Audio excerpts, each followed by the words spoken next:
ठीक है, तो हम अब क्या पढ़ेंगे, स्ट्रक्चर के बारे में बात करेंगे हम, मतलब यूज़र डिफाइंड डेटा टाइप्स के बारे में अब बात करेंगे। स्ट्रक्चर हो गया, यूनियन हो गया और इनम हो गया, इन सब के बारे में बात करेंगे। ठीक है, तो हमने शुरुआत की क्लास में पढ़ा था डेटा टाइप। ठीक है, डेटा टाइप दो टाइप के होते थे ना, किस किस टाइप के? एक होता था प्रिमिटिव या फिर प्री डिफाइंड डेटा टाइप्स होते थे, और एक होता था यूजर डिफाइंड।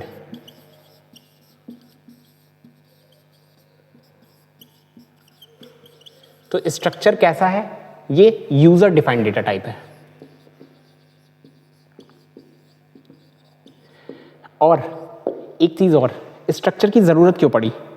फॉर एग्जाम्पल हमारे पास एक सॉफ्टवेयर है, ठीक है, अब सी में ऐसा कोई कॉन्सेप्ट क्लास का तो होता नहीं है कि हम क्लासेस में क्या करते थे कि क्लास में हम कई टाइप के फंक्शंस बना सकते हैं, कई टाइप की प्रॉपर्टीज बना सकते हैं, लेकिन सी में ऐसा कुछ नहीं था। सी प्लस प्लस जावा में आया, बाद में पाइथन में आया, इन सब में क्लासेस का कॉन्सेप्ट चलता था। लेकिन सी जब थी हमारे पास, तो हम कैसे बनाएं कि हमें एक क्लास का सॉफ्टवेयर बनाना था और हमें एक स्टूडेंट की कुछ डिटेल रखनी थी, उसका रोल नंबर रखना था, उसके मार्क्स रखने थे, उसका नेम रखना था, उसका फ़ोन नंबर रखना था, ऐसी अलग अलग डिटेल्स रखनी थी हमें। तो उसके लिए हमारे पास कोई कॉन्सेप्ट नहीं था, क्योंकि एरे में क्या था, एरे में हम सिर्फ होमोजीनस टाइप ऑफ एलिमेंट कर पाते थे स्टोर। ठीक है, और वो उस पर भी कॉन्टिन्यूस मेमोरी एलोकेशन होता था और एक ही टाइप का डेटा स्टोर कर पाते थे। तो हमें स्ट्रक्चर ने ये फैसिलिटीज दी कि आप हेट्रोजीनस टाइप ऑफ डेटा को स्टोर कर सकते थे।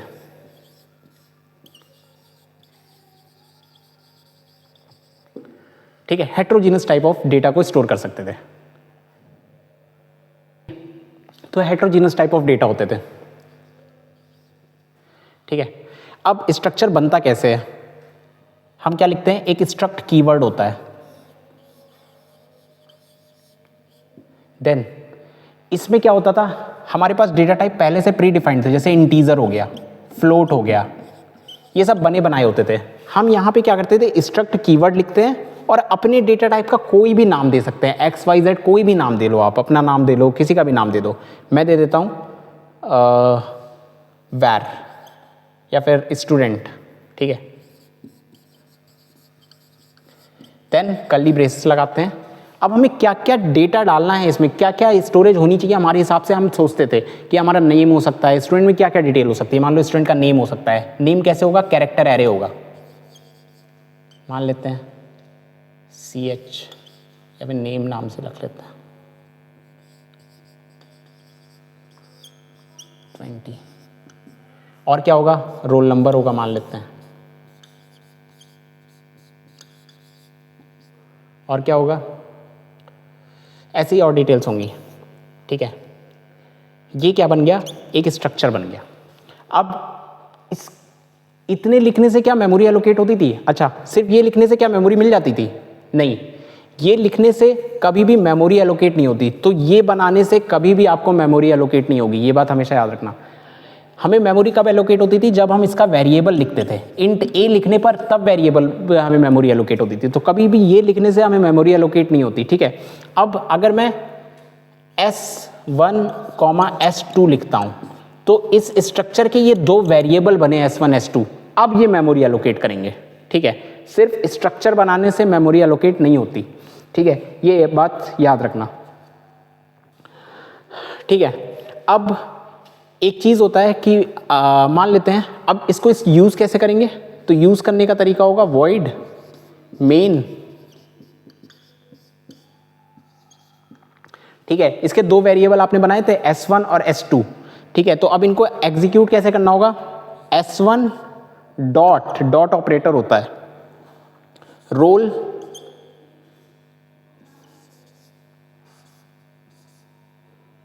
नंबर में आपने क्या डाल दिया, 10 डाल दिया मान लो।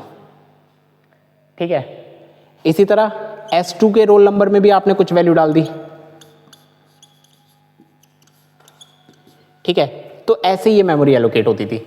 अब एक होता है कि S1, S2 वहां पे आपने क्रिएट किया, मान लो आपको एक नया वेरिएबल बनाना होता तो आपको हर फंक्शन में क्या लिखना होता, पूरा पूरा लिखना होता, स्ट्रक्ट स्टूडेंट S3, हर बार ऐसे लिखना होता। तो हर बार आप इतना बड़ा नाम लिखते तो ये आपके लिए ओवरहेड हो जाता। ठीक है, तो इन्होंने एक कॉन्सेप्ट दिया टाइप डेफ का। ठीक है, टाइप डेफ क्या था,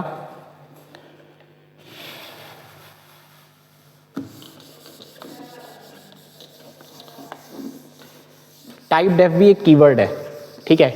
वो क्या करता है कि आप इतना बड़ा नाम ना लिखकर एक छोटा सा नाम दे दो। अगर यहाँ पे टाइप डेफ लगा रहे हो तो आप यहाँ पे जो लिखोगे ना वो इस स्ट्रक्चर का एक छोटा सा नाम होगा। आप फिर वो ये मत सोचना कि वो वेरिएबल बन रहा है। यहाँ पे इस समय यहाँ पे टाइप डेफ नहीं लगा हुआ तो ये दो वेरिएबल बने हैं, लेकिन सॉरी, जब टाइप डेफ लग जाएगा तो यहाँ पर जो आप नाम लिखोगे वो क्या होगा, वो इसका एक छोटा वर्जन होगा नेम का, जिसको आप यूज करोगे इन अ फंक्शन, उस नाम से ये स्ट्रक्चर जाना जाएगा, ठीक है।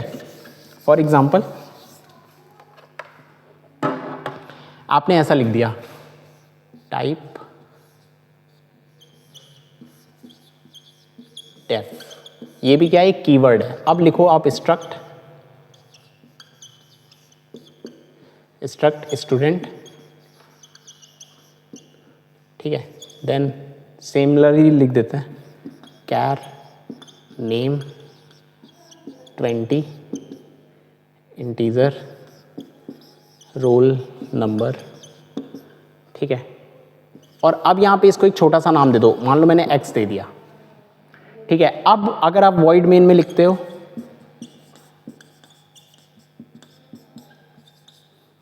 तो अब यहाँ पे आपको अगर इसका वेरिएबल क्रिएट करना है तो यहाँ पे क्या लिखना पड़ेगा, क्या पूरा स्ट्रक्ट स्टूडेंट लिखना पड़ेगा? नहीं, सिर्फ आप इससे जैसे इंटीजर लिख देते थे वैसे यहाँ पे x लिख दो, x, और इसका वेरिएबल आप यहाँ बना लो s1 s2, ठीक है। बस ये करना होता था, ठीक है। तो हमने देखा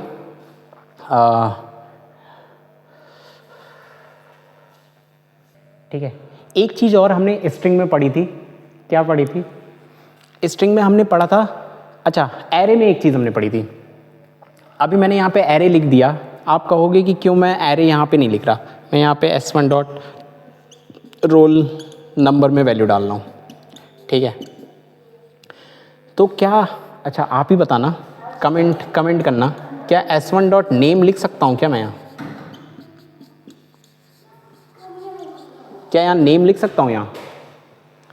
नहीं। क्यों नहीं लिख सकता?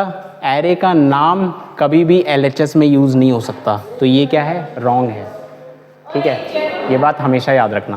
तो अब क्या तरीका है नेम को यहाँ पे प्रिंट कराने का? तो एक तरीका होता है, हमने स्ट्रिंग में पढ़ा है, क्या, strcpy, हम इसका यूज़ करेंगे एरे डालने के लिए, ठीक है।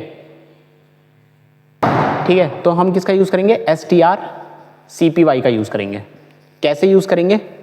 हम लिखेंगे strcpy, किस में डालना था? s1 डॉट नेम में डालना था। क्या डालना था? लॉजिक लिफ्ट मान लो डालना था, ठीक है। ये हो गया। अब क्या कहाँ जाएगा? s1 डॉट नेम पर जाएगा, जहाँ पर भी ये मेमोरी लोकेशन क्रिएट होगी उस पर ये क्या डाल देगा? लॉजिक लिफ्ट डाल देगा। तो ये कॉन्सेप्ट याद रखना। यहाँ पे मैंने लिख दिया था एरे, लेकिन इसको डाला कैसे जाएगा? इस तरीके से डाला जाएगा। ये वाला तरीका गलत है, क्योंकि एरे का नेम कभी भी लेफ्ट हैंड साइड में नहीं हो सकता, ठीक है। अब एक स्ट्रक्चर में और चीज़ होती है, क्या बोलते हैं उसको? उसको बोलते हैं तुम्हारा, ठीक है, self referential structure. Self referential structure का काम कहाँ पड़ता है? सबसे ज़्यादा ये काम पड़ेगा तुम्हें लिंक लिस्ट में, ठीक है। सेल्फ रेफरेंशियल स्ट्रक्चर होता क्या है वो हम देखते हैं।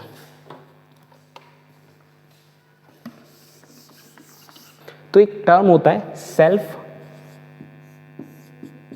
रेफरेंस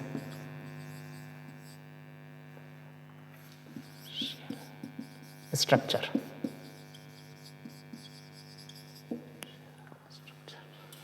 कॉन्सेप्ट हम देखेंगे सेल्फ रेफरेंशियल स्ट्रक्चर का।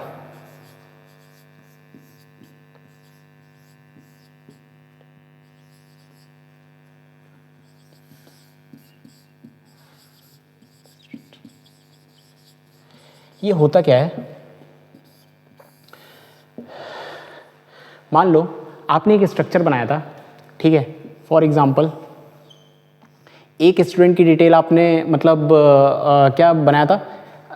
आपको क्या करना है, एक स्टूडेंट है और उसके फ्रेंड की डिटेल आपको होल्ड करनी है। उसका फ्रेंड कौन कौन है और उस फ्रेंड की डिटेल होल्ड करनी है, ठीक है। मान लेता हूँ मेरा रोल नंबर 1 है, इसका नेम कुछ XYZ है, ठीक है। इसका दोस्त कौन है? 2, और इसका नाम ABC है, ठीक है।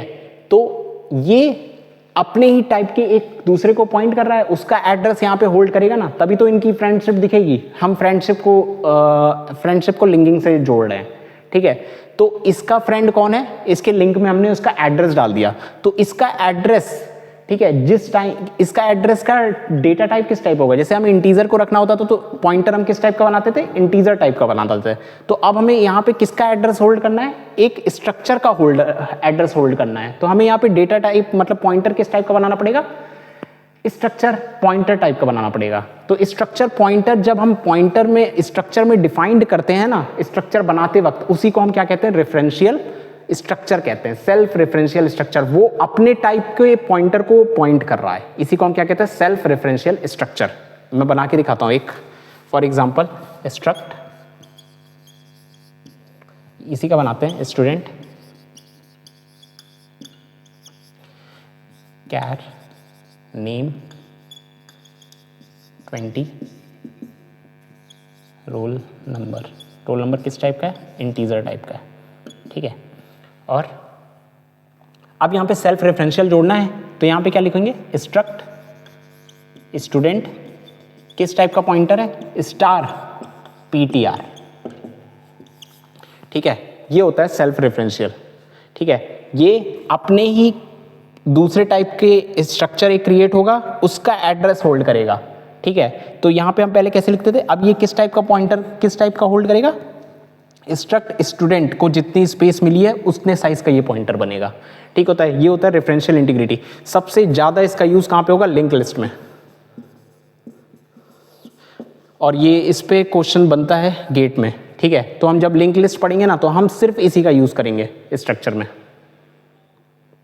ठीक है। स्ट्रक्चर में एक और चीज है कि आपसे पूछ लेगा कि इस स्ट्रक्चर की साइज कितनी है। तो साइज कैसे निकालते हैं स्ट्रक्चर में, तो अगर स्ट्रक्चर की साइज निकालनी है, थोड़ी देर के लिए हम ये हटा दें, अगर सिर्फ इतने पे पूछें कि इसकी साइज कितनी है, क्योंकि पॉइंटर की साइज कितनी हो जाएगी, इसके ही बराबर हो जाएगी ना। तो पॉइंटर को हटा दो, फिर देखते हैं इसकी साइज कितनी है। तो यहाँ पर कैरेक्टर अगर हम 1 बाइट का लेट कर लें, आपको देगा ये कितने का है, ठीक है। 1 बाइट का अगर लेट कर लें, अगर कुछ नहीं दिया तो इसको 1 बाइट मानना, इसको 4 बाइट मानना, लेकिन देगा 1 बाइट है। और नेम 20 है, तो हर 20 नेम, हर एक का साइज 1 बाइट, तो कितना हुआ साइज, 20 × 1 प्लस एक रोल नंबर है जो कि 4 बाइट का है, प्लस 4, तो इसकी साइज कितनी हुई, 24 हुई। एक स्ट्रक्चर की साइज कितनी हुई, 24 हुई, ठीक है। ऐसे कैलकुलेट करते हैं स्ट्रक्चर की साइज। अब आपको ऐसे बहुत सा दे देगा, तो हर एक की साइज निकालना पड़ता है। और यहीं पे एक डिफरेंस आता है स्ट्रक्चर और यूनियन में, वो हम यूनियन पढ़ने के बाद डिस्कस करेंगे, स्ट्रक्चर और यूनियन की साइज में क्या डिफरेंस है, ठीक है। अब हम यूनियन देखते हैं, ठीक है। स्ट्रक्चर और यूनियन में क्या डिफरेंस है, तो स्ट्रक्चर क्या करता है, हर एक एलिमेंट के लिए एक अलग मेमोरी लोकेशन होती है, different memory location. But union में क्या होता है, it share same memory location,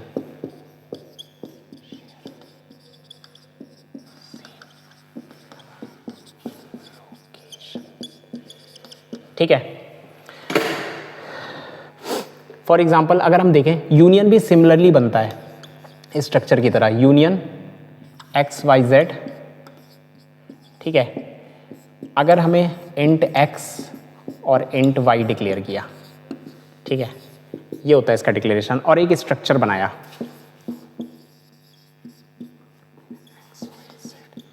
तो इनमें कभी कभार हमें साइज पूछ लेता है, इन दोनों में डिफरेंस क्या है, ठीक है।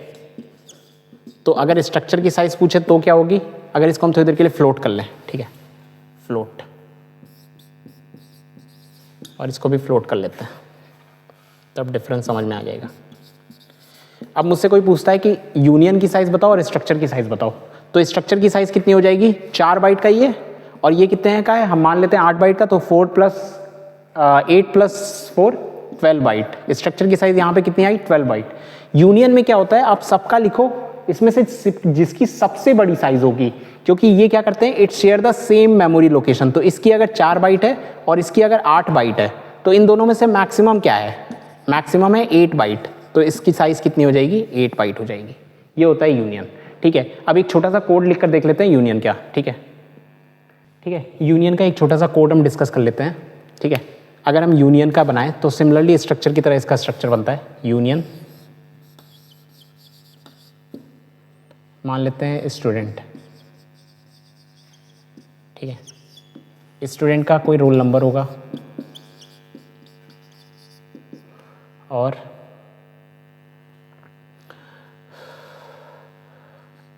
इंटीजर मार्क्स ले लेते हैं अगर इसका। यहाँ पे दिक्कत क्या होगी ना यूनियन के साथ, यूनियन क्या करता है, it share the same memory locations. तो क्या होगा ना कि रोल नंबर में जो आप डेटा डालोगे वही आप वो मार्क्स में दिखने लगेगा। क्यों ऐसा हुआ, क्योंकि वो सेम मेमोरी लोकेशन को शो करता है, वो मैक्सिमम मेमोरी आपको दे देता है। अब उसमें से कितने बाइट आप फेच कर रहे हो इस पर डिपेंडेंसी आ जाती है।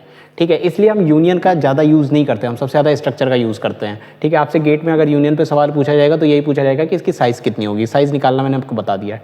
ठीक है, अब अगर यहाँ पे दिक्कत क्या आएगी, वॉइड मेन लिखा यूनियन स्टूडेंट, स्टूडेंट लिखा, इसका एक वेरिएबल बनाया u, then u dot roll number पे क्या कर दिया मैंने 10 लिख दिया मान लो। अब मैं प्रिंट एफ कराता हूँ अगर percentile D U dot marks को, तो ये क्या प्रिंट करेगा, ये भी प्रिंट कर देगा 10। क्यों, क्योंकि ये दोनों सेम मेमोरी एलोकेशन को कर रहे थे और दोनों ही इंटीजर टाइप के हैं, तो दोनों ही जितना इसका साइज़ है उतना इसका साइज़ है, तो जितना ये साइज़ लिया उतना ये साइज़ लिया, तो इसका 10 है तो ये भी 10 आंसर दे देगा। ठीक है, तो ये होता है यूनियन। ठीक है, अब हमने दो टाइप के यूज़र डिफाइंड डेटा टाइप देखा, स्ट्रक्चर और यूनियन। एक और होता है जिसको हम बोलते हैं इनम। इनम क्या होता है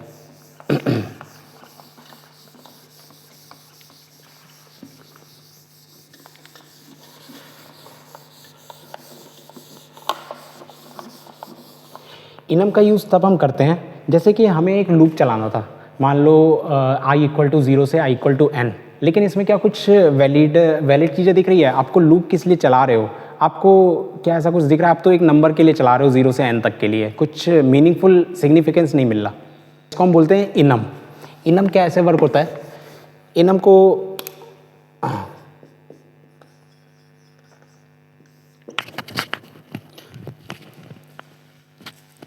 मतलब फुल फॉर्म इसका इन्यूमरेटर ही होता है। ठीक है, अब इनम बनाते कैसे हैं, इनम कीवर्ड लिखते हैं, जैसे हमने नाम दे दिया मंथ, मंथ में मान लेते हैं हमने जैन डाल दिया, फेब डाल दिया, मार्च डाल दिया। ठीक है, ये इनम बन गया। अब इसको यूज़ कैसे करेंगे, फॉर एग्जाम्पल वॉइड मेन। ठीक है, इनके भी वेरिएबल्स बन सकते हैं, आपको वेरिएबल बनाना है इनम का, तो इनम में इनम मंथ्स लिखो और वेरिएबल बना लो। ठीक है, तो हमने क्या किया, हम एक लूप लगाते हैं for integer i equal to जैन से i is less than equal to march i plus plus. ठीक है, अब इसमें अगर हम प्रिंट एफ करते हैं परसेंटाइल डी i को, तो आपके हिसाब से क्या आउटपुट आना चाहिए। देखो इनम क्या करता है ना, इनम के अंदर हम जो भी पास किए जनवरी फरवरी मार्च, अगर हम कोई इसमें नंबर पास नहीं किए तो ये हमेशा कहाँ से नंबरिंग स्टार्ट करता है, 0 से, 0 1 2। अब इस जनवरी का मतलब क्या हो गया है, इस जनवरी का मतलब हो गया है। ठीक है, तो अब यहाँ पे अगर हम प्रिंट करेंगे तो ये जनवरी को ऐसा कैसे ट्रीट कर रहा होगा, 0 1 और 2 ट्रीट कर रहा होगा, तो यहाँ पे आई का जो आउटपुट आएगा ना वो क्या आएगा, 0 1 और 2 आएगा। ठीक है, अब इनम में एक फैसिलिटी होती है, अगर आपको इनम में यहाँ पे नंबर असाइन करना है खुद का, मान लो इसको मैंने 2 दे दिया, इसको 5 दे दिया, इसको 6 दे दिया, तो अब ये 2 5 6 प्रिंट करेगा। ठीक है, तो ये क्या प्रिंट करेगा, 2 से लेकर 6 तक प्रिंट करेगा, मतलब आउटपुट क्या आ जाएगा फिर 2 3 4 5 और लास्ट में 6, ये आ जाएगा आउटपुट। ठीक है, इनम ये होता है। अब अगर मान लो कुछ ऐसा कर दिया आपने 2 तो असाइन कर दिया, यहाँ पर कुछ असाइन नहीं किया और यहाँ पर 6 असाइन कर दिया, तो क्या होगा, हमेशा अपने बाद वाले में ना ये +1 कर देता है, तो इसको ये बाय डिफ़ॉल्ट क्या असाइन कर देगा, 3 कर देगा। अगर मैं यहाँ पर एक वेरिएबल बनाऊँ इनम मंथ D1, और D1 में क्या डाल दूँ, फेब डाल दूँ, तो और प्रिंट एफ D1 करूँ तो क्या आएगा, आंसर आएगा इसका 3। ठीक है, मैंने ये असाइन नहीं किया था, लेकिन तब भी मैं बता रहा हूँ कि क्या होगा, हमेशा अपनी प्रीवियस वैल्यू में +1 करके वो इसका नंबर जनरेट करेगा। ठीक है, आंसर 3 आएगा। तो ये इन्यूमरेटर का कॉन्सेप्ट था। तो हमने यूज़र डिफाइंड डेटा टाइप में कौन कौन से देखे, स्ट्रक्चर देखा, यूनियन देखा और इनम देखा। ठीक है, अब एक चीज़ होता है मैक्रोज, मैक्रोज भी मैं यहीं डिस्कस कर देता हूँ, मैक्रोज क्या होता है। कभी कभार ये पूछ लेता है कि what is the significance of macros, macros क्या है। मैक्रोज ऐसा कुछ है नहीं। ठीक है, क्या होता है कि कभी कभार ना कुछ चीज़ें हम ऐसे प्रोग्राम में ऐसी चीज़ का यूज़ करना चाहते हैं जिसको हम ग्लोबली बना देते हैं। ठीक है, हम कह देते हैं कि हैज़ डिफाइन मैक्स, जहाँ पे भी प्रोग्राम में मैक्स लिखा हो आप उसको किससे रिप्लेस कर दो, 10 से रिप्लेस कर दो, ऐसी चीज़ को मैक्रोज कहते हैं। फॉर एग्जाम्पल मैंने एक से लिखा हैश इंक्लूड,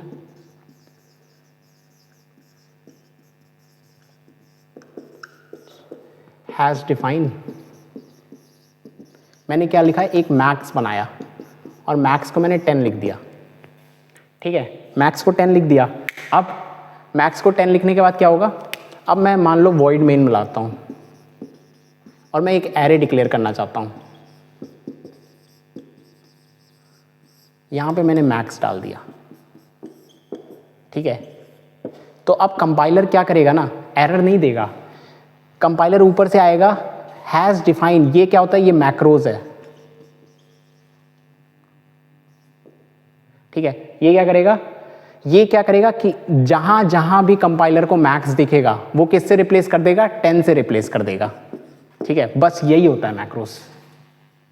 ऑपरेटर होता है कॉमा ऑपरेटर।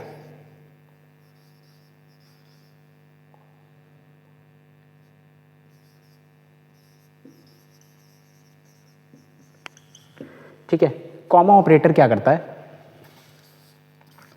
देखो एक तरीका होता है इंट a = 3, b = 4, c = 5। यहाँ पर क्या है, कॉमा नॉर्मली चल रहा होगा, इंट इसके साथ भी है, इंट इसके साथ भी है, इंट इसके साथ भी है, तो क्या होगा, 3 अलग अलग मेमोरी लोकेशन मिलेंगी, 3, 4, 5 चला जाएगा। ठीक है, लेकिन अगर मान लो मैं ऐसे लिखूँ कुछ, इंट a 3, 4, 5। ठीक है, तो अब a में कौन सी वैल्यू जाएगी। ठीक है, तो कॉमा ऑपरेटर क्या करता है कि इवैल्यूएट हमेशा right to left, left to right ही होगा, बट राइट मोस्ट वैल्यू ही इसमें जाएगी। ठीक है, ये बात याद रखना। तो a में क्या आएगा, 5 आएगा। ठीक है, अगर आप ऐसे लिख रहे हो इंट विदाउट ब्रैकेट 3, 4, 5, तो यहाँ पे क्या होगा, कंपाइलर कंफ्यूज हो जाएगा, कोई ब्रैकेट नहीं लगा हुआ है। ठीक है, 3 डालूं, 4 डालूं या 5 डालूं, क्या डालूं, तो ये क्या है, एरर। ठीक है, तो हमेशा याद रखो, अगर मान लो एक कोई ऐसा क्वेश्चन बनता है, integer i = 4, j = i + 1, i = i + 1, i = i + 2, i + 5। ठीक है, printf i और j, तो इसका आउटपुट क्या आएगा। ठीक है, इसका आउटपुट क्या होगा, इवैल्यूएट करेंगे, i में पहले क्या है, 4 है, ये भी इंटीजर हो जाएगा। ठीक है, तो मैंने क्या कहा, लेफ्ट टू राइट इवैल्यूएट होगा, लेकिन राइट मोस्ट वैल्यू जाएगी जे में, तो लेफ्ट टू राइट इवैल्यूएट करो तो आई में क्या है, 4, 4 + 1, 5, 5 कहाँ गया, आई में। ठीक है, देन ये इवैल्यूएट होगा 5 + 2, 7, 7 गया आई में। ठीक है, देन आई + 7 + 5, 7 + 5, 7 + 5, 7, 5, 12, 13, सॉरी 7 + 5 कितना हो जाएगा, 12 हो जाएगा, और लास्ट वैल्यू क्या आई, 12 आई, लेकिन क्या आई को अपडेट किया, नहीं किया, तो जे में क्या गया, जे में गया 12। तो आउटपुट क्या आएगा इसका, आउटपुट आएगा 7 और 12। ठीक है, ये आप रन करा के देखना, ये कॉमा ऑपरेटर होता है। ठीक है। तो ये एरर याद रखना, कॉमा ऑपरेटर में ब्रैकेट लगा दोगे तो ऐसे वर्किंग होती है इसकी। ये था एक कॉमा ऑपरेटर।